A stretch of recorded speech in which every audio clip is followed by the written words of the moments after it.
Hello there and welcome back to Europa Universalis 4. I'm playing as Qara Qoyunlu. It is 1569. Not at war with anyone at the moment, but I'm edging closer towards my goal of forming Persia. But I did realise, oh, the Ottomans lost their king, I think. No, they didn't. I did realise that I've missed one of the key steps in forming Persia, in that I need to not be a tribe. I didn't kind of realise that my government is a tribal federation. So to be not a tribe any longer, I need to reform the government, which is this step here. And I can do that, except I need to have stability of at least 3, which is a lot of saving up. I need to spend a bit of stability to get to 3, then I need stability to get it back up to at least neutral. I'm going to drop 5 doing the reformation.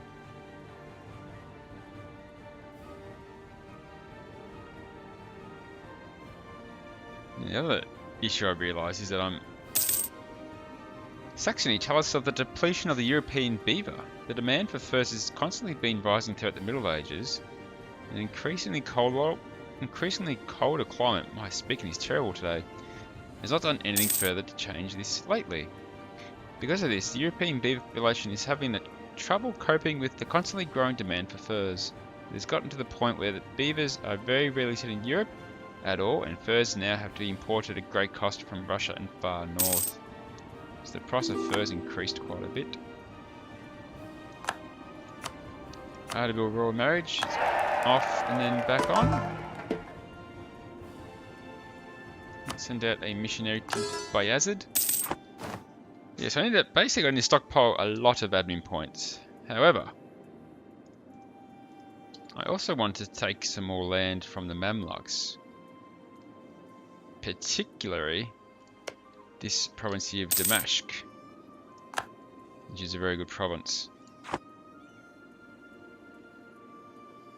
So I'm thinking one more war against the Mamluks just to get that province at least. And then maybe offload it, break Mamluks up into smaller nations and maybe vassalize? I don't know. And then I'm thinking, do I make Chagatai an ally? They do rival Ming. Not that it's really an issue. So I'm going to improve relations. I already am improving relations with them. And I'm going to build up some more claims on the Mamluks. So that's my plan. I need to save admin, reform my government, and get one more claim, one more province from the Mamluks. My goal is to try and control this whole peninsula. So I guess to do that I need to try and cut off.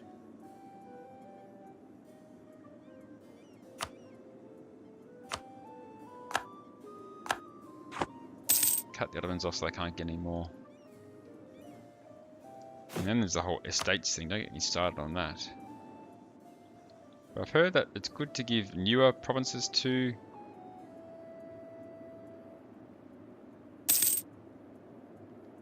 new provinces work good with estates because the effect of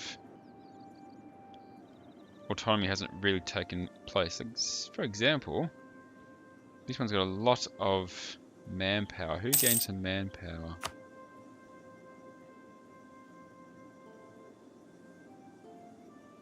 The emirs do. So I might give a mold to the emirs.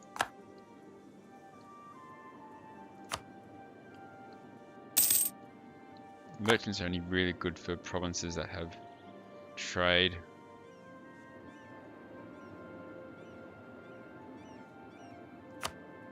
The Ulema is good for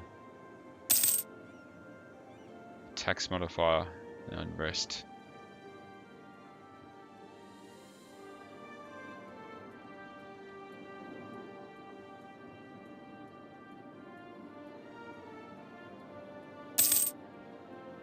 A vase can probably, it doesn't, no, I can't give it to a vase.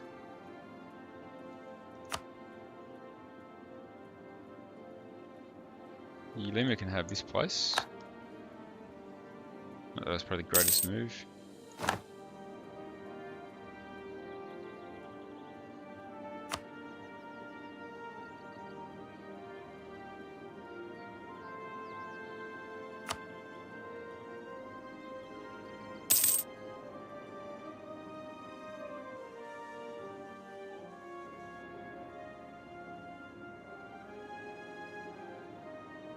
Oh, no.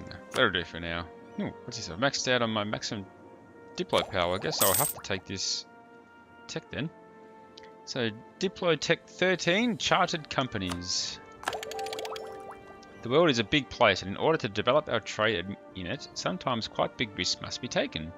Luckily, there are merchants in our country that would be willing to do so, using mostly their own capital. By sanctioning such companies with a government charter giving them special rights to exercise government powers as well as monopolies in certain areas, we can control and encourage commercial development of everything from foreign trade contacts to our colonial possessions overseas. So it gets me a new ship and I can increase his trade efficiency by 2%. Okay. Yeah, I can almost embrace the next institution. I need probably one more province to convert. And these ones aren't too far away, so I'm going to sit on that one before I do any more.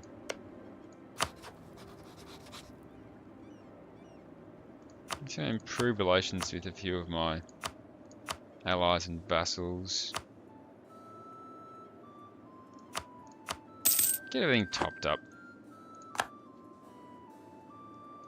Oh, what's that?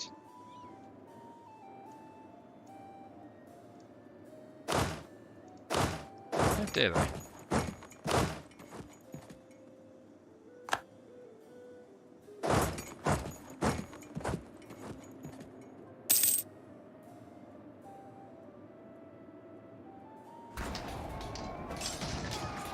Get those separatists. Not putting up with that nonsense. Very good. Rebels are only really in Bayazid now because of the mercenaries. That's pretty impressive. I could get admin ideas, but as I said, I'm trying to save up my admin power. So Chagatai is now maxed out. They won't take an alliance just too yet, but it's probably not too far off the cards. Ah, I can embrace the institution. I can get colonialism.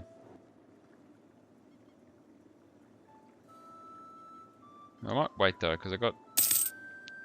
There's one less. Okay, let's embrace it then. Colonialism.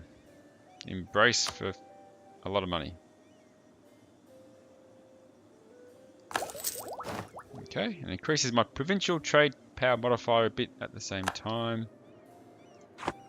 Now I've maxed out my military power though. What can I spend military power on? What's that? I've become a great power. Huh. The rest of the world shall tremble at the sound of our might, and the glory of a Qara Qoyunlu shall soar above the horizons far and wide. Like a demand for satin.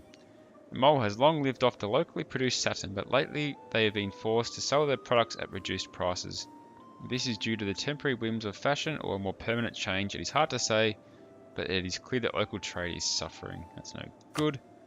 Now I'm trying to maximize admin input, so I'm going to make admin power my focus. I'm going to try this new button, the promote advisor, which I'll see there's no... So usually it would cost what, 3.28 a month. If I just promote him straight up. Yeah, okay. So much of a muchness. Like I said, trying to maximize. Poor uniforms. One of our cloth suppliers has been found to be supplying substandard cloth for our army uniforms. We understand that the troops are not impressed. No good. I'm getting 13 admin power a month now. It's pretty handy.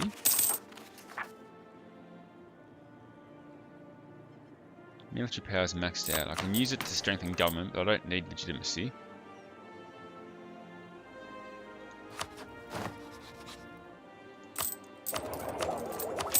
I'm not sure what else you can really use it on, to be honest.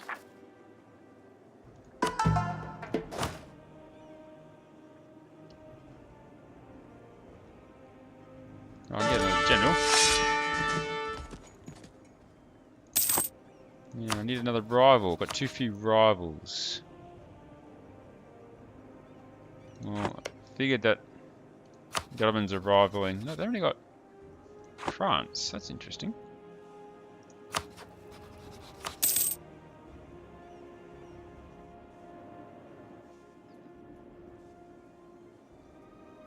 Maybe a tough choice.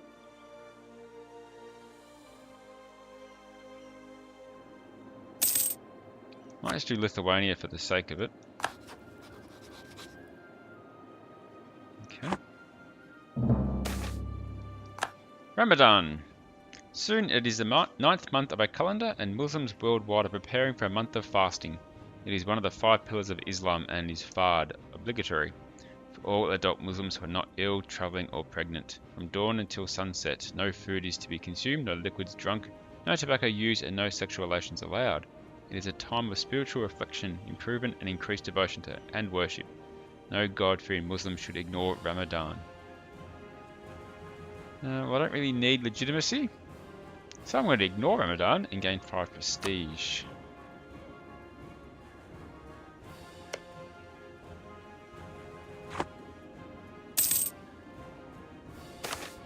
Peasant revolt. One of the good things about serfdom is that by ensuring that peasants cannot move around, they become easier to tax. However, some peasants seem to have issues with this. Just a natural policy, so they have foolishly decided to revolt. Huh.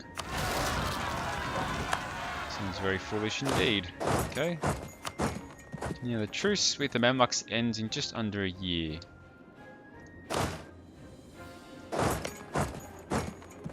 They haven't really taken any useful allies. Pilgrims are safe. Our efforts to protect those of our subjects who seek to perform their pilgrimage to the holy cities of Mecca and Medina have paid off. It is now long since there was a last raid and the realm is at peace. Gain 50 Diplo power.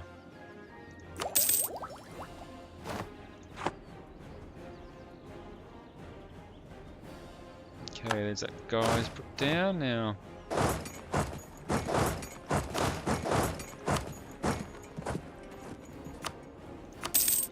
Any buildings worth building? Not overly. Might build a barracks in Amol actually to really maximize manpower.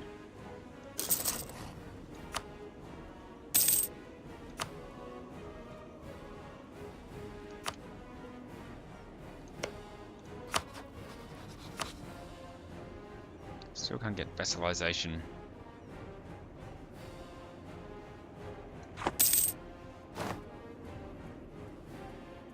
Accept military power again.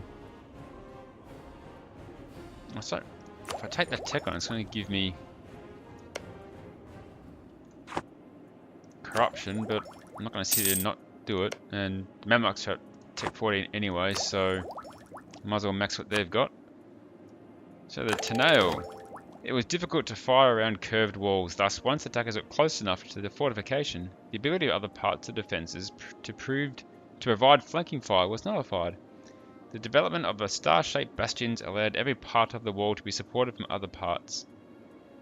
So it increases combat width, infantry fire. I've got a new cavalry unit. I can now build a bastion, which is an upgraded fort.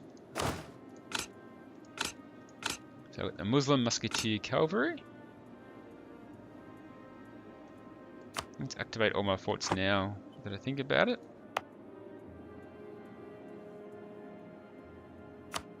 We might do some fort upgrading. So let's upgrade that fort.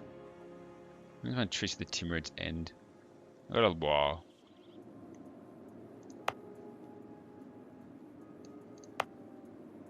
Might update the fort in Baghdad.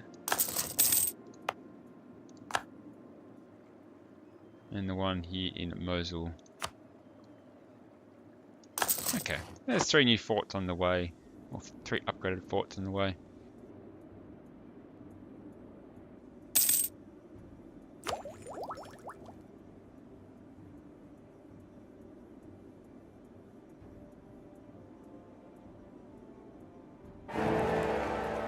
Austria is the HRE Emperor again.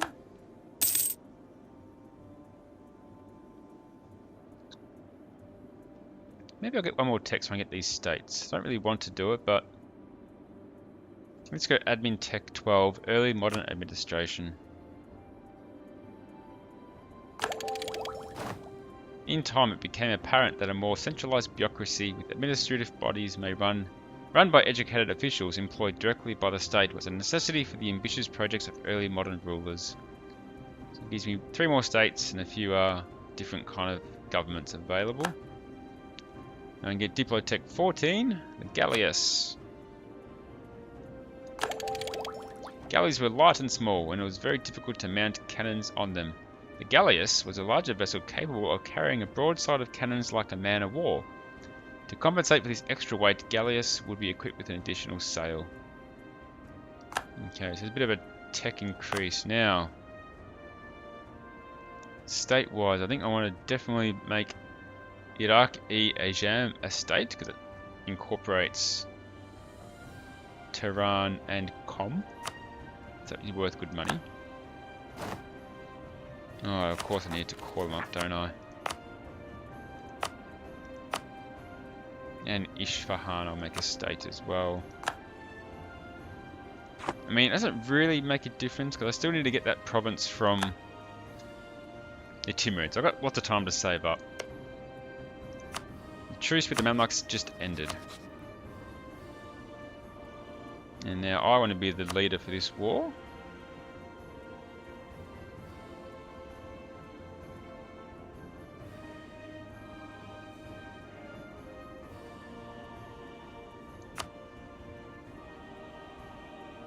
I thought it told me who the allies were.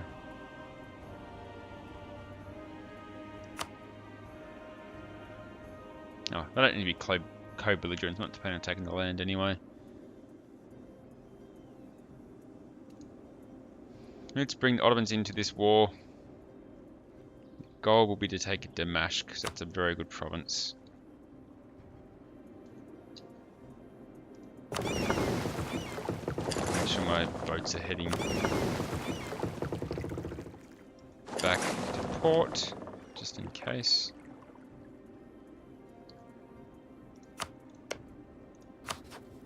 Actually, we'll just check. Oh, don't think it's an issue, is it? Mamluk war powers aren't going to match the Ottomans. No, they got no one. Well, they've got some, but enough to be worthwhile to worry about. Okay, let's get Damascus. Declare war, bring in the Ottomans. That is my war goal. Let's confirm that. I'll make you a general. And let's do this. Everyone's joined the war, obviously. Custodianship of Najaf. With each year, the holy city of Najaf has seen an increase in the number of pilgrims that seek the shrines there. The faithful come from all corners of the Islamic world, bringing commerce, goods, capital, news, and ideas from faraway places to our ports. Diplo powder and prestige. So that reminds me, Najaf. Najaf is a holy city of sorts.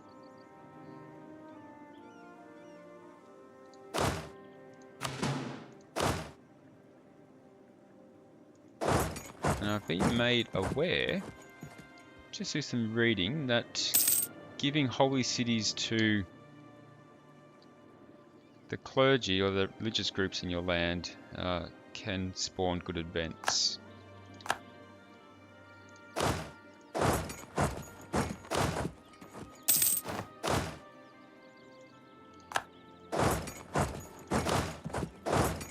I just can't seem to find Najaf.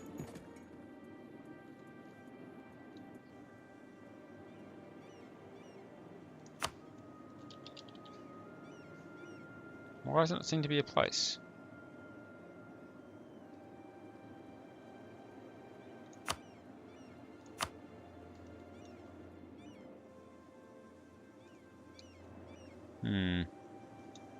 That's concerning. Unless it's inside a different territory.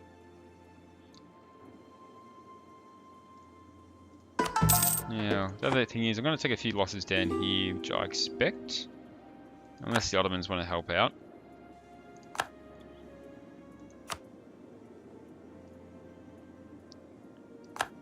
Priapus is also at war. That's interesting. Timurids and Biapus declared war on the Mamluks at the same time I did. How curious is that? Alright, so I got my war goal. Otters are in place to take my land back. Okay, so I think that will end this episode. I've started a war. Might be my last one for a little while. Next episode I'll come through and we'll finish it up. Let's pause it there. I'm going to say thanks for watching, guys. Appreciate the support, and as always, hope to see you next time. Take care out there.